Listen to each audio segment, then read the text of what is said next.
Hello everyone, this is Superhero Replay. I'm Captain Logan. And I'm Dan. The first thing that surprised me about Maximum Carnage is that it was made by LJN and it's not bad. Yeah, they made a lot of bad Marvel games, especially on the NES. I remember the Spider-Man game they made for that. I played it once and it was terrible.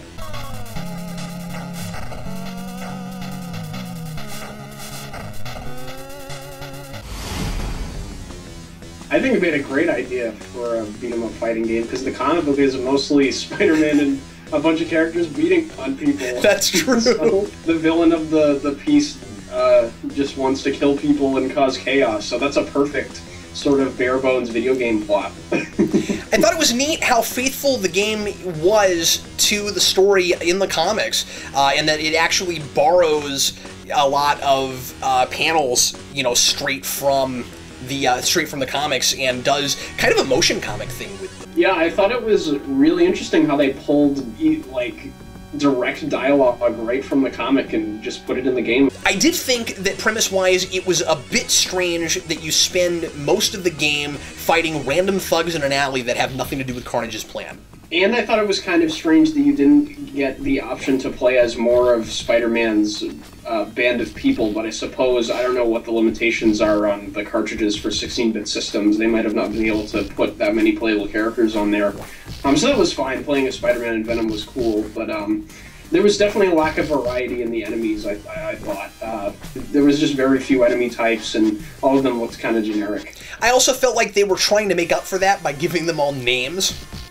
Yeah, and a lot of them had the same names. You'd be like in the middle of a fight and there'd be like two Joeys or whatever. I can't remember any of the specific names they use. Some of them are like really weird names too. After a while, at first I thought that different types had specific names for the type, and I thought that was cool, and then I realized that it was just random.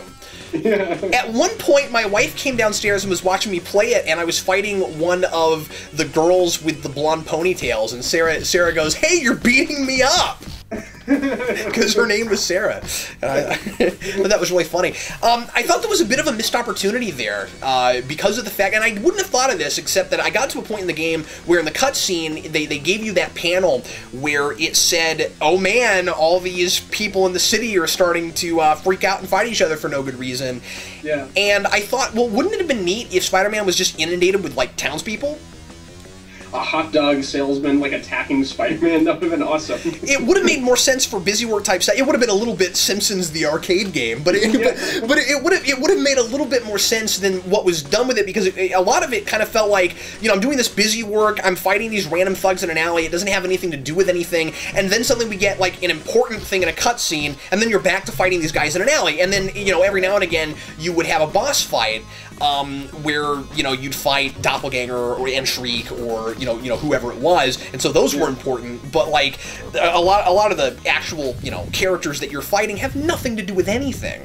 Yeah, it was really interesting. Well, or not that interesting, but they were all sort of just people that weren't involved in the story. I definitely agree that there should have been more enemies. And it didn't even vary from level to level too much either. Like, you had new enemy types introduced as the game went along, but it wasn't like you went to a specific level type. A lot of other times with the beat-em-up games, like, for example, in Ninja Turtles, Turtles in Time, you go to, like, a, you know, prehistoric level, and all the enemies are, like, dinosaur-related. It wasn't like that at all here. It was just street thugs after street thugs after street thugs. I thought the control was actually pretty precise. I didn't really have any trouble hitting enemies or anything. The hit detection worked pretty well. Most of it's pretty good, but I did find that there were points where I was trying to push forward and hit the button that makes your web come out to bring my enemies close to me and hit them and stuff. And sometimes I would think I was doing that, but I would actually spring forward and do a web swing. Okay. That would happen to me. That was problematic. I also found it very difficult sometimes to get the control to get what I was trying to do if I was just trying to shoot out like one web to make a rope go around a person, or a long stream again to bring a person close to me. And sometimes that would mess me up, because you'd get tag teamed by several people from all sides, and when that would happen, you wouldn't want to bring a character close to you and start hitting them, because then you're locked in with that one person, and you can get hit by all sides from everybody else, so you didn't want that to happen. Also, control-wise, my most difficult part, and I don't know if you had this experience, was the wall climbing section. Yeah, those were kind of funky. They would have this ledge that you would hit if you didn't go up high enough, and you had to swing up. The only way to do it, I discovered, was to press totally up and not diagonal at all to get up high enough. But the problem is sometimes you would do that, and it would want to go the other direction. A lot of these beat-em-up games, especially the ones that are based on established franchises and stuff like that, they don't really do much in the way of making you feel like you're playing as those characters, except for this one, really. Like, I had a really fun time web swinging and climbing up walls and stuff. Like, it made an effort to make you feel like you were playing as Spider-Man and Venom, you know what I mean? And Spider-Man and Venom specifically played really differently in their moves and stuff. Venom was a little bit slower, a little more powerful, I felt, and Spider-Man was quicker, which was nice. I thought they nailed that pretty well, the feel of what it's supposed to be like when playing them. Spider-Man is very agile, and most of your enemies are not. Right. And so if you're fighting a bunch of thugs and you get tag teamed, you can just like bounce backwards and get out of that and then go attack them, and much like Spider-Man would do. I also thought that there was a decent variety of moves and you know, of the moveset and the different things that you could do for a beat 'em up. This is one of the more strategic beat 'em up games of the time, I think. And I gotta say, I'm not very good at this game. I had a very difficult time with it, and I went on YouTube and found that there are people that have done like full playthroughs without having to do save states or anything like that, and I didn't do that. I kept trying to play it, you know, fair, and I couldn't get as far as I wanted to. I definitely didn't get. I might have gotten halfway through, but I definitely didn't get to the end, anything like close to the end. And I read online, you know, a lot of strategies of how to kind of make sure you didn't get hit too often, but also a lot of the gameplay of this game is strategically, when do you grab hearts, when do you get your health back up, making sure that you find all of the extra lives and continues, which are really important and are hidden in a lot of places. And apparently, and I didn't get to very many of them, but it's also really important to get like these superhero icons that give you that ability to bring in a character to take off all the characters off the screen, kind of like in the Tick with Arthur, except that you don't get any at the beginning. You have to collect those. One of the things that was very strange to me is that there were some inconsistencies, I thought, unless I'm just missing something, in exactly when boss fights are over. I don't know about you, but that confused me, because you would have life bars for these bosses with like again, Doppelganger and Shriek, and the boss fight wouldn't necessarily be over when you got them down to the end. Sometimes you just hit them for a while and jump around for a while, and then Carnage shows up and it's over. I wondered about that. Yeah, I thought it was sort of them mimicking the story where, like, you know, Spider-Man would fight these people for a little while to get them down in health, and then they would run away. Well, I thought maybe that's what they were trying to do. Maybe that's what they were trying to do, but the problem with it was that I was never sure when it was going to be over, and so sometimes I could get through it unscathed, and other times they'd take out 2 lives, and then suddenly it's over. I'm like, well, last time it didn't take this long. Right, it's definitely an issue as a video game. Yeah. Which is very important, obviously, because that's what we're reviewing. Well, and it's a very hard game, and they don't give you more than one continue at the very beginning, and I mean, like, the only thing that you can do to keep yourself alive is to be really good at the game. Now, one thing that's really nice about that, though, Dan, is that the game, and I've never seen this or I've rarely seen this in other beat-em-ups that I've played, the game rewards you for accuracy. It rewards you for being really good at it. At the end of the levels, it gives you a percentage of accuracy, of like hit-miss ratio of hitting people, which is really kind of unusual, I think. I don't remember seeing that in many games. If you're getting a really good accuracy, and if you're getting your bar up to where it flashes and you get those like special hit things and stuff, it produces more hearts. Like when you're doing well, you get more you get more hearts, and so I thought that was really cool. If you're really good at it, you'll stay alive longer. So. Yeah, I thought that was good too. It's a very rewarding game. I think it's not one of those games where it's so relentlessly difficult where you feel like the game's being unfair and it's cheating against you. There's definitely a learning curve here, and you definitely feel like you can learn to be very good at it just by practicing, and it rewards you for that practice.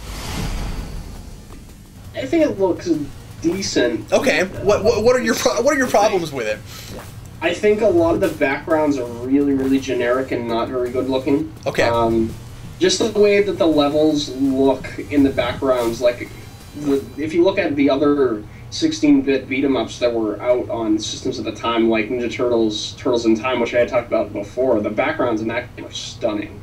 Whereas this one is just kind of blue brick walls that you continuously scroll across the screen as you move from left to right.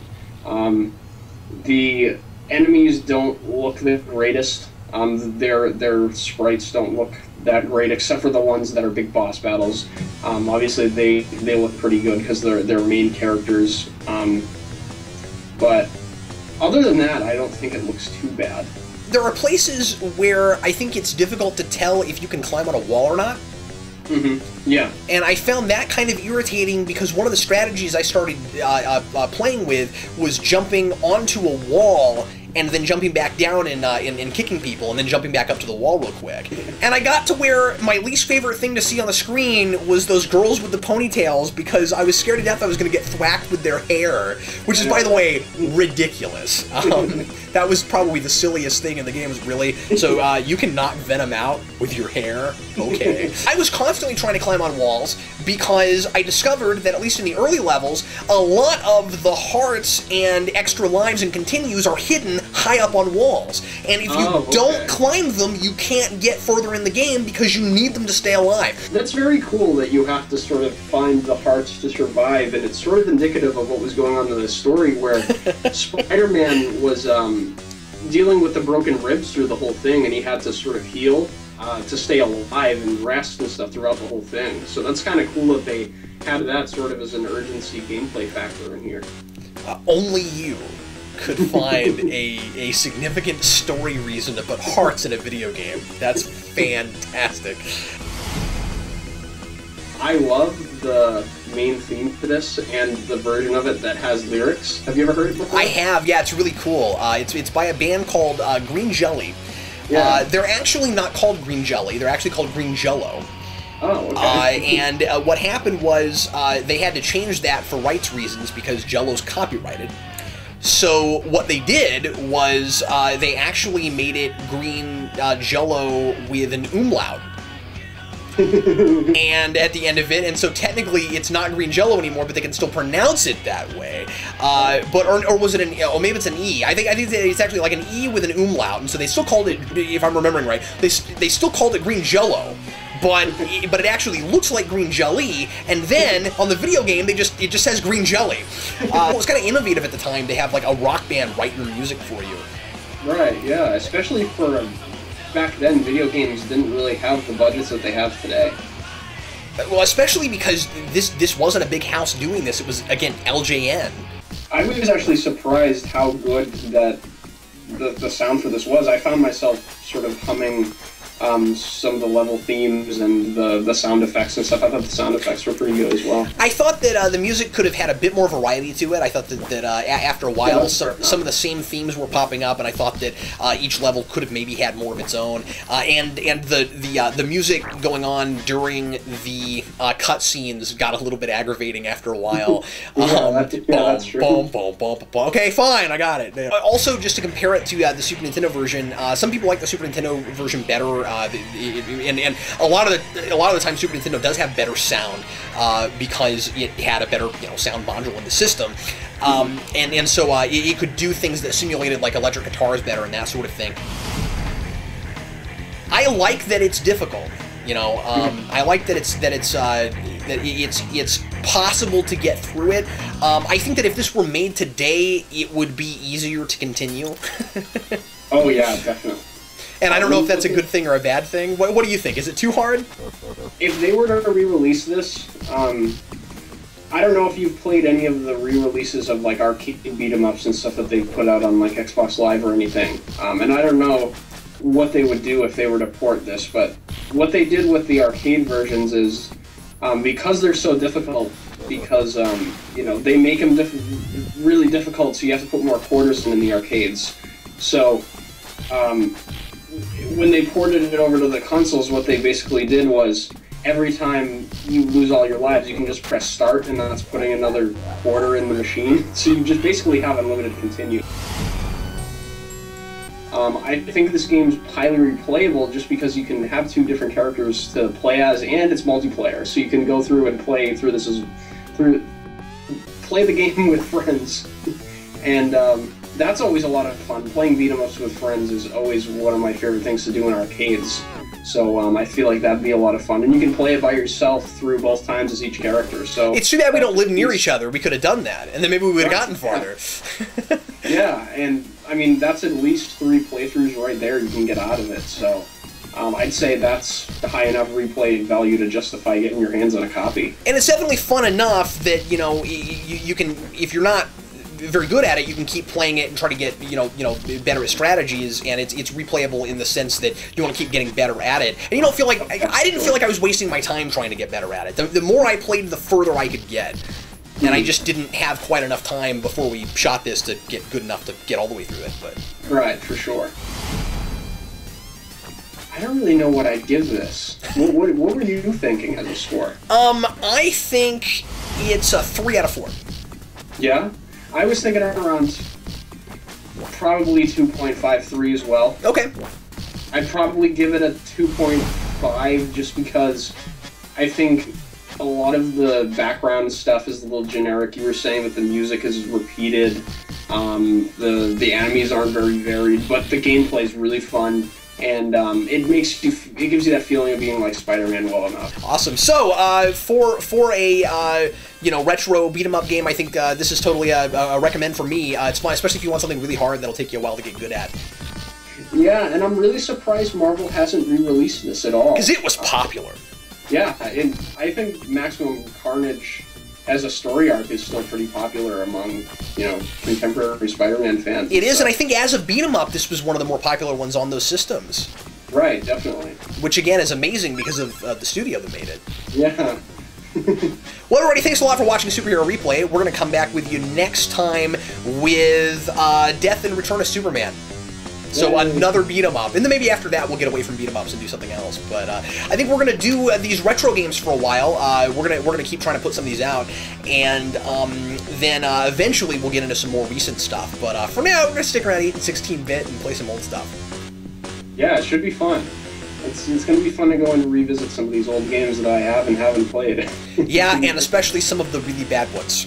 Because I got some on my list, and Captain Planet, you just wait. Well, everybody, thanks a lot for watching Superhero Replay. I'm Captain Logan. I'm Dan. And we'll see you next time.